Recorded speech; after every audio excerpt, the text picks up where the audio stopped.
You know, afraid Sesha go runway with all of your money?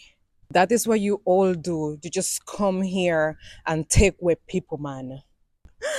Yeah, those are some of the things I heard firsthand from immigration officers over in the office this in a after tree when I first moved to Jamaica 21 years ago. It's so funny because last night I was talking to my husband about it, and he's like, "Do you remember that lady name?" And I was like, "Yeah, of course I do. What you mean? That scarred me for life." So this is the story on how I got my Jamaican citizenship and everything that I had to endure and go through to get my Jamaican citizenship. Yeah, because contrary to popular belief, your citizenship is not granted to you through your love for Jamaica and how people on TikTok accept you. If you're new here, hi. My name is Flor. I am Cuban and I live in Jamaica for 21 years. This is how I got my Jamaican citizenship. Nobody could have ever prepared me for what was to come once I landed in Jamaica. I come from a country, Cuba, where foreigners are seen as superheroes, and the most important thing, Cubans are basically citizens of third category in Cuba. Foreigners can come to Cuba, do as they please, and they're always looked after highly. So moving to Jamaica now, I don't know why. I had the idea in my head that I will be treated fairly because I am somebody from another country coming here. So yeah, I was so wrong. No, nobody prepared me for what was to come. Before I continue, I just want you to keep in the front of your head throughout all this story that this happened 21 years ago. Right now, I must say that Pika has made a lot of advancements, and the latest interactions that I have had with the passport office since they moved separated and they are part of it is beside Devon House. They are very professional, they're very efficient, they are very communicative. They communicate very well. They have a very efficient system. I every time I have been there, I have always been overwhelmed and impressed with the level of care, professionalism, and the high level of customer service that they offer. It's almost as if it's a private entity. It is very like out of all the government branches that I have had interactions with, this one is the highest one. So I just want you to keep that in mind in case that you are thinking of moving to Jamaica now. You're not going to be, chances are that you're not going to be facing what I faced 21 years ago. Nonetheless, this is a story that stayed in my heart all these years, that empowered me and propelled me to move forward, to reassure, to use as a reassurance of who I was, what my principles were, and just a test of perseverance and patience. So I just wanted to make that clear because we don't want spread not bad news and bad word about Pika because, as I said, they are very professional and they have improved 1,000, 10,000 million% since then. So let's go back to the beginning. Where the Brazilian coffee there. Hold on. Mm, it's such a beautiful day today. 2003. I arrive in Jamaica, and the first thing is to get all my paperwork sorted out. You need your TRN, which is your tax registration number. You need your NIS, and I also needed a document to establish that I am a Jamaican resident, that I was not in Jamaica under a tourist visa or work permit. I needed what we immigrants call the yellow book, which is basically, it's literally a yellow book that has all your information, and it was handwritten to say that I was a resident of Jamaica on the basis of marriage. So I will be a resident of Jamaica as long as I was married to my husband. And submit the application for my citizenship. Once you get your citizenship, you can get your passport. Now, I got the TRN, I got the NIS number, but getting my citizenship was the most important part for me because as a Cuban, I always had that anxiety that I would be sent back to Cuba. I remember having nightmares of going to Cuba to visit and not being able to leave and not being able to see my husband ever again. I used to have that nightmare over and over and over and over. So I was under a lot of anxiety because I did not have my Jamaican citizenship. The Cubans that I met when I moved to Jamaica had received their citizenship and therefore their Jamaican passports within months of arriving. The longest somebody had to wait to get their passport was 6 months. It took me a whole year to receive my citizenship. And I had to go through a lot. So my husband and I had to go to the immigration passport office on the third floor, right there in Constant Spring Road, where you do your passport downstairs, and we go to the third floor to do an interview, submit all the paperwork, application to get my citizenship. So during the process, we meet with the officer. Okay, boy, me don't know if I should call her name. Me not call her name. Me feel away calling her name because me don't know if she still work there, and me just don't want this to feel like it's a personal thing. You understand? So we just go there to speak to the officer. It's a female officer. She's short. She's beautiful. She was probably in her early 50s, the most. I was 20 years old. My husband was 20 years old. So we go there, we sit down. She asked for the paperwork. She said, "Where is the bank account?" We had opened a bank account already, and our bank account has always been a joint bank account. I don't have my bank account. My husband doesn't have his bank account. It's our bank account.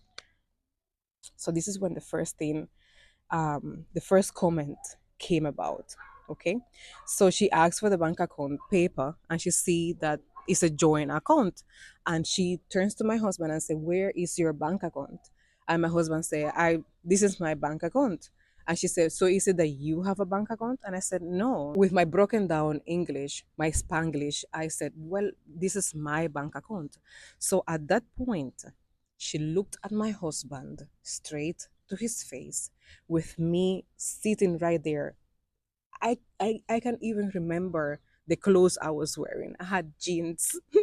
I remember I had jeans and I have a little short heel that I had brushes, and I had a shirt, like a regular shirt.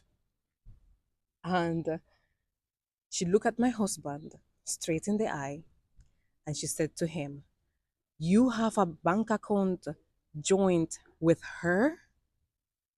You are not afraid that she will take all your money and run gone to Miami with it?"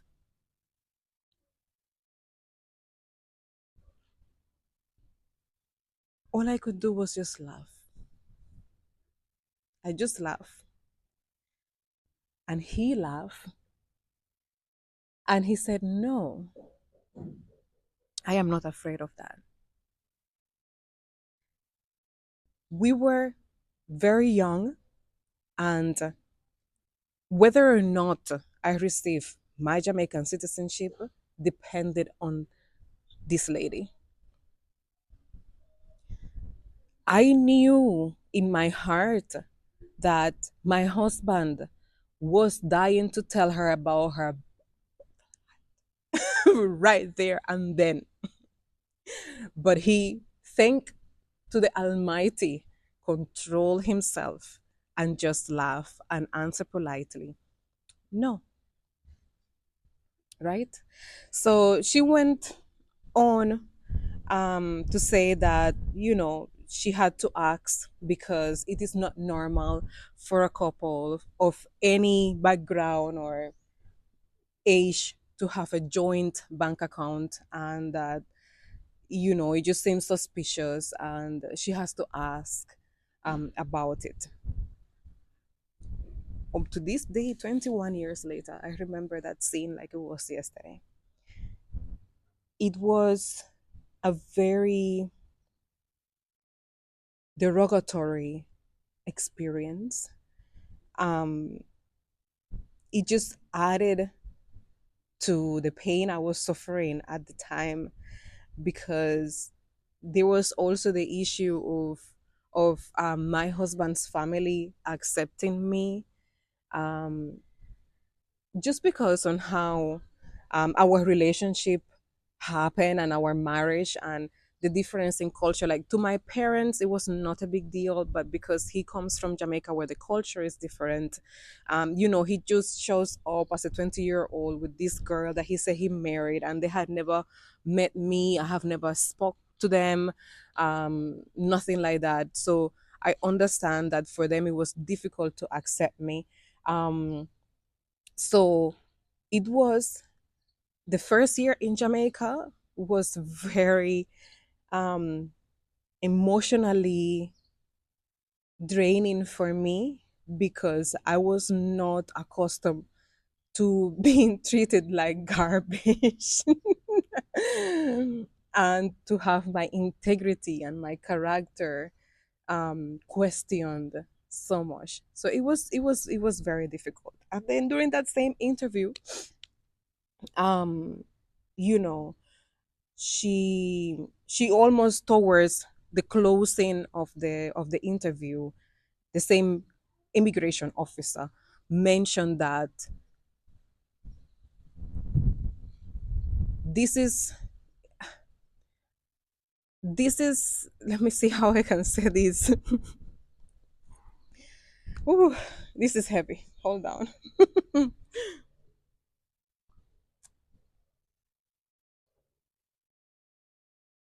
This is what you all do. You come here and take away our good men. It was in a context of she was trying to compliment my husband, because at 20 years old, he was a gentleman, although I'm well want to tell her about her back foot, um, and how we had all our things put together. And throughout the interview, we share our plans for the future. We share what we were doing right now. We share our past history together. So I guess she was impressed by him. Obviously, my husband is very handsome. He's 6 foot tall. He's black Chinese. He's a gem. So she was expressing her admiration for him while throwing dirt on me. Remember, me never go to Jamaica to take away nobody, man. This man went to Cuba, buck upon me, we fell in love, and I went to Jamaica. And this is right after we don't tell this lady the entire story of our life as a couple together and all our future projects. But she still had all of this inside her that she wanted to share with us to our faces. After many years that I had to reflect on comments such as these, and these were not the only remarks that I received while going there, but these are the ones that stick with me the most, that hurt me the most. And I really hope after having this therapy session with you, I will be able to move on and and forget about it. But it's something that it really hurt me at the time, and for many years, for many years after. And I cannot blame the immigration officer, passport officer, citizenship officer, lady from the third floor, um, because her opinion must be based on past experiences, whether it happened to her personally or she have seen it through couples that have come before her in the past, right?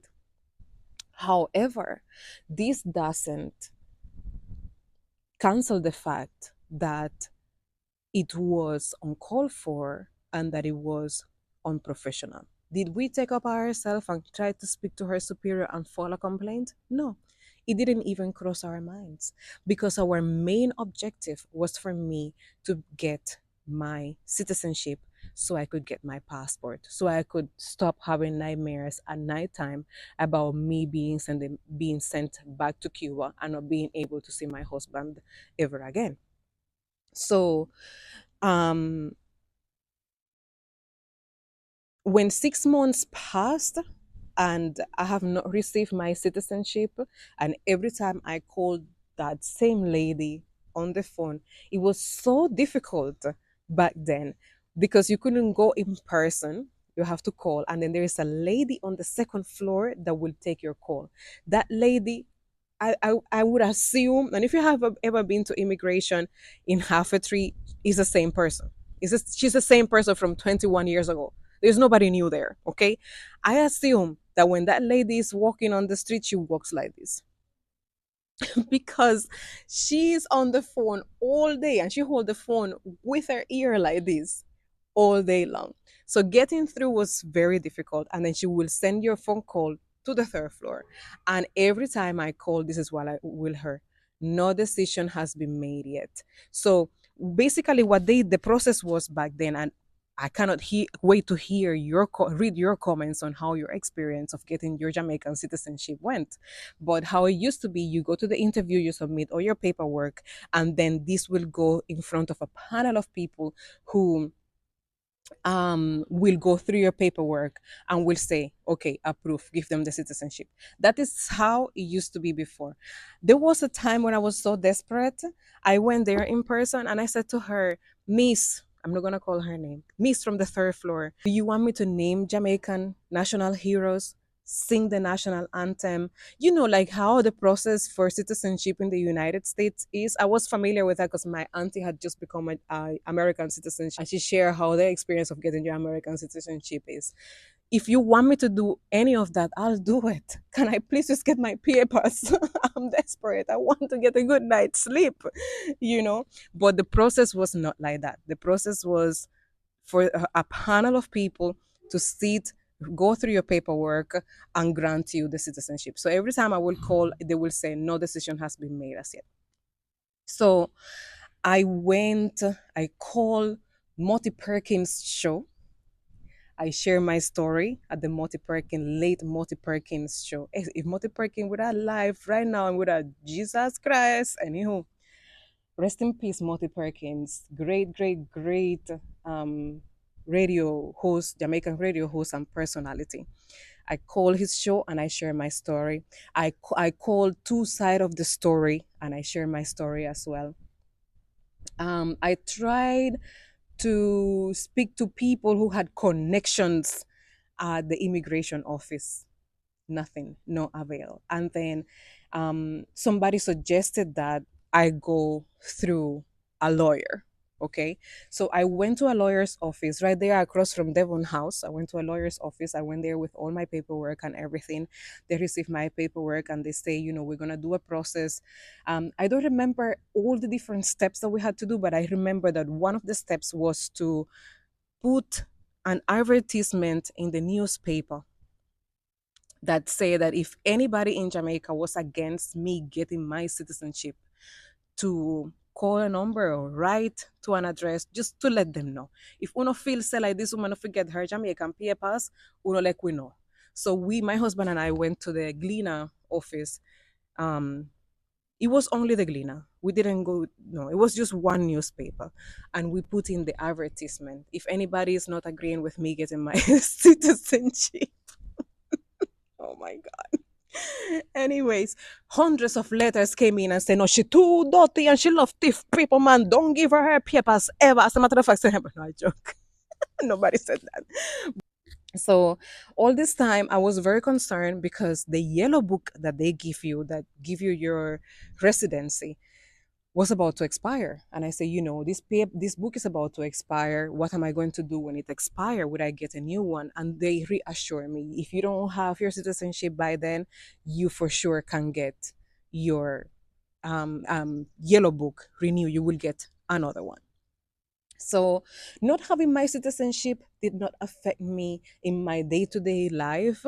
The only thing is that I could even go to Cuba, if I wanted to with the yellow book, but I was so afraid because in Cuba, you never know. They can change the rules overnight. I know people who have gone to Cuba and they have to stay for a month and more because they changed some rule while they were there. You understand what I say? So me didn't want risk it. And remember in my other video, me did tell you say I did not miss Cuba, but I had that gorrion. So in the first year, I really wanted to go back because I wanted to see my parents, and it was impossible for them to come and see me. So that is the only thing. I really wanted to go back to Cuba. I think I went back to Cuba for just a week, um, in 2004, thereabout. I think it was 2004. Yeah. After we did the procedure with the lawyer, I started speaking to somebody else in the immigration office. He was a nice young man. Surprisingly enough, I don't remember his name, but he could speak Spanish. He was so nice. He was so kind and polite and gentle. Oh my goodness. I really hope that he's some big boss in the immigration place right now. One day, almost a year to the day, or a year and some change to the day that we submitted the application, I received a call to say that a decision has been made finally, and I'm able to get my citizenship. Yeah! I was so happy. I was so, so, so, so happy. So I finally get the certificate. It's just basically a piece of paper with your name in it that says you is a Jamaican now. And then with that piece of paper, you go and apply for your passport and you can get your passport. And as soon as I got my passport back then, it take long. The passport did take long. Right now, you can do things online and everything. Me tell you, say, the immigration thing in Jamaica turn up now, it is absolutely nothing compare. It's nothing like the struggle that we went through 21 years ago. Okay, I mean, I exaggerate. Right now things turn up. So I apply for the passport. I think the passport probably take like 2 weeks or 3 weeks, something like that, to be ready. You go and pick up the passport, and and that was it. I was home free. First things first, we have to go to Cuba. So we plan everything and pack our bags with whole heap of things to carry as gift for everybody. I'll have to thank my husband's auntie who give me all of her baby stuff for my baby cousin who just don't born. So everybody was very, very happy to know that we were coming down for the first time, and of course, even more happy when we carry all the things for them, all the gifts and everything. Was just so traumatized. I was just so depressed, and I was just so me like a soul never adjust to them treatment then, none at all. Me never adjust. Me say one probably think say lad this lady weak, but I was I am an only child, and I come from a family where we're not perfect at all, but we respect each other. And me having all these stigmas around me because I'm Cuban, and again, I cannot blame them for feeling that way. You understand? But sometimes we have to look at people for who they are and not for where they may be representing in a way that, oh, you're Cuban, so you're like that. You understand what I say? It's just like it's just like when men said to me, "Oh, you're so nice. I want a Cuban wife like you." Well, guess not every Cuban woman is like me, sir. You think every single Cuban woman stay like me? No, that is not true. It is just the same way that you can find somebody like me in Jamaica. A Jamaican woman can be like me because every country has different type of people. We cannot say, oh, all Russians are like this, or all Americans are like that. It is best to say the Russians have had interaction with has been like this, and I am yet to meet the one that is like that. You understand? All the Cubans that have come through immigration office have stolen their man money and run away from it. I'm yet to meet the one that has not done that. It's still uncalled for and unprofessional to say that to somebody. In my opinion, no, no, let me know in the comments what you think. But in my opinion, it's still uncalled for, right? So because you don't know until it happens. You know what I'm saying? So I never, although in Cuba I suffered traumas because of the the regime and all of that. I was mistaken by a jinetera several times because half of my family is white. So whenever I will hang out with them, and that's for another story. That's for another story. There's a short talking briefly about that experience. But half of my family is white, and every time I will hang out with them in tourist areas, they will think that I'm a jinetera. Jinetera is a Cuban prostitute. So it has always been for me that intense when it comes to people misjudging my character based on the color of my skin and based on where I come from. And for anybody out there who has experienced this for the same reasons, my heart goes out to you. My heart goes out to you. But just know that those feelings that you had of rejection, of sadness, because on how people saw you and plain straight told you in your face, just made you who you are today. It just made you stronger. It made you more resilient. It made you more understanding. It made you more patient and also more appreciative. Because the experience that I had when I first moved to Jamaica made me appreciate my life in Cuba even more. That's why I always say, and probably some Cubans are gonna come for me for this one, but that's why I always say that my life in Cuba was a happy life. I had no worries. I had no stresses. I had everything I needed. I didn't want more than what I had. And I was just happy. I was just happy while I was in Cuba because when I left Cuba, I just get step on, right? Like a roach. I think a roach get less step on than me. But nonetheless, here I am 21 years later. No, just know that you're not alone if you are suffering from um, immigrant immigrant put down. And as you can see, this is something that it doesn't only happen when you migrate to big places like maybe the United States or Canada. Again, remember say this was 21 years ago. Right now it's a completely different scenario when it comes to immigration. And if you experience anything like this, let me know in the comments. And for those of you who don't know, Jamaica is paradise on earth.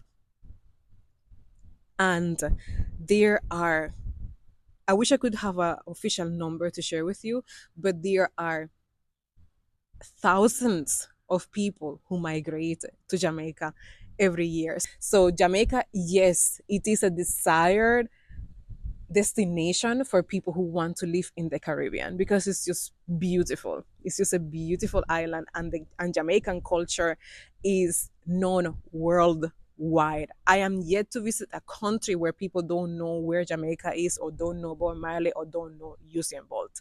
So it is a well desired place for people to live. So these are all the things that I went through to get my Jamaican citizenship when I moved to Jamaica in 2003, 21 years ago.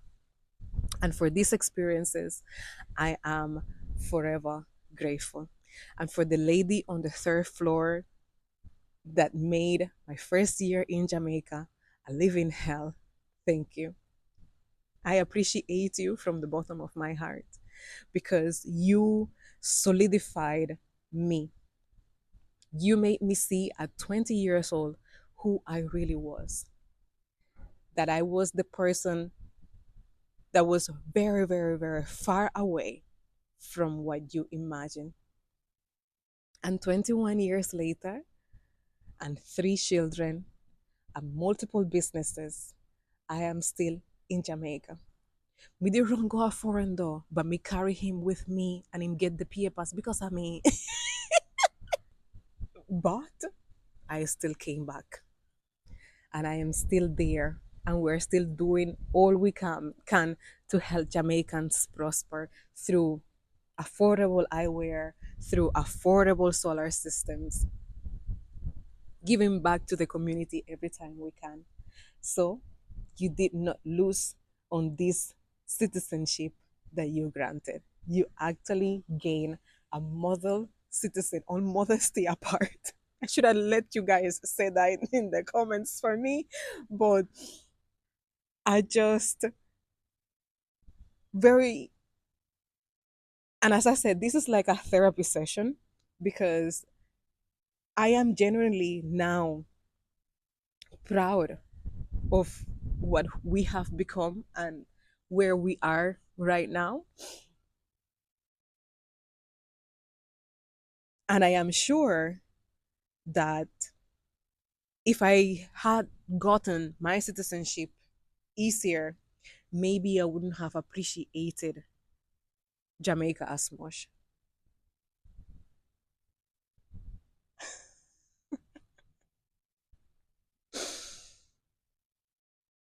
Anyways, don't run away with man money and don't go to Jamaica, go take away people, man. We don't like that.